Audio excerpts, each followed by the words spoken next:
Shalom dans le Seigneur. Toujours dans notre programme Ton Dieu aime encore. Hier, nous avons parlé de la mort de Dieu qui a donné son Fils unique. Aujourd'hui, nous allons parler de ce sacrifice qui est Jésus-Christ de Nazareth. Dieu a regardé la séparation qui était entre lui et l'humanité. Il a dit, pour que l'homme soit pardonné, il faut qu'il y ait un sacrifice. La Bible dit en Apocalypse que Jean a pleuré parce qu'il n'y avait eu personne dans les cieux, sur la terre et sous la terre. Et l'aile de vieillard me dit, ne pleure point, voici les lions de la tribu de Juda, l'agneau de Dieu qui ôte les péchés du monde. Cet agneau-là, c'est le Seigneur Jésus-Christ de Nazareth. Dieu a tant aimé le monde qu'il donna son Fils unique. Il nous a donné son Fils unique comme étant un sacrifice. Aujourd'hui, nous sommes en Ésaïe chapitre 53. Nous lisons à partir du verset 4. Nous descendons dans le nom de Jésus. Cependant, ce sont nos souffrances qu'il a portées, c'est de nos douleurs qu'il s'est chargé, et nous l'avons considéré comme une frappée de Dieu et humilié. Mais il était blessé pour nos péchés, brisé pour nos iniquités. Le châtiment qui nous donne la paix est tombé sur nous. Et c'est par ces meurtrissures que nous sommes guéris. Nous étions tous errants comme des brebis, chacun suivait sa propre voie. Et l'Éternel a fait retomber sur lui l'iniquité de nous tous. Il a été maltraité et opprimé, il n'a point ouvert la bouche, semblable à un agneau qu'on mène à la boucherie.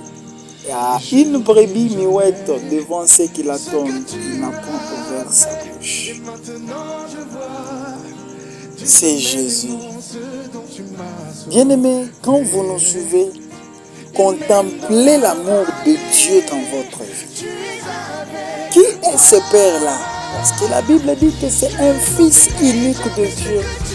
Qui est ce Père-là qui peut accepter de donner son Fils unique pour l'humanité? Et ce Fils unique-là, quand il est arrivé sur cette terre, nous l'avons dédaigné, nous l'avons regardé comme puni, maltraité, il a été torturé à cause de nous. Il a même été abandonné par Dieu le Père. C'est pourquoi même, si vous lisez la Bible, à la croix, il dit, mon Père, pourquoi m'as-tu abandonné? Cette charge de nos péchés, cette charge de nos iniquités, cette charge de nos malédictions, cette charge de tout ce qu'on avait fait dans notre errance, Jésus-Christ a porté cela.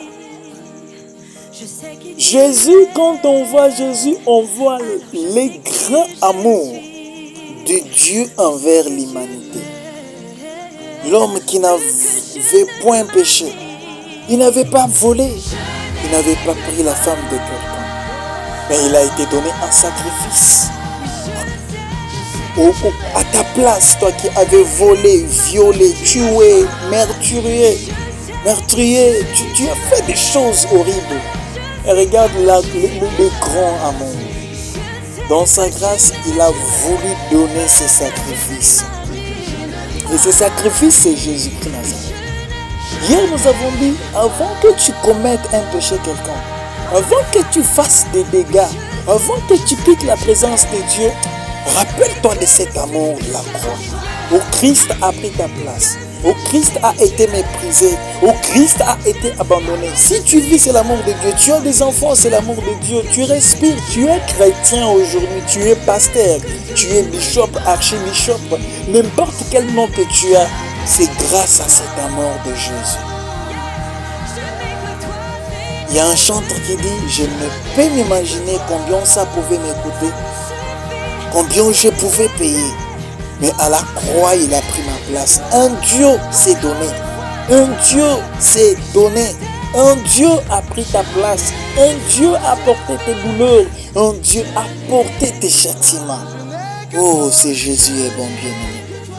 C'est Jésus est merveilleux. C'est Jésus est excellent. C'est Jésus est super. Qu'est-ce qui peut t'empêcher de l'adorer? Qu'est-ce qui peut t'empêcher de l'élever? Et qu'est-ce qui peut t'empêcher de marcher dans la crainte de son nom? et dans sa volonté. Que le Seigneur vous bénisse. Nous sommes arrivés à la fin de notre deuxième édition. Si vous avez aimé, partagez, abonnez-vous massivement et le Seigneur vous bénira abondamment. Merci, que le Seigneur vous bénisse.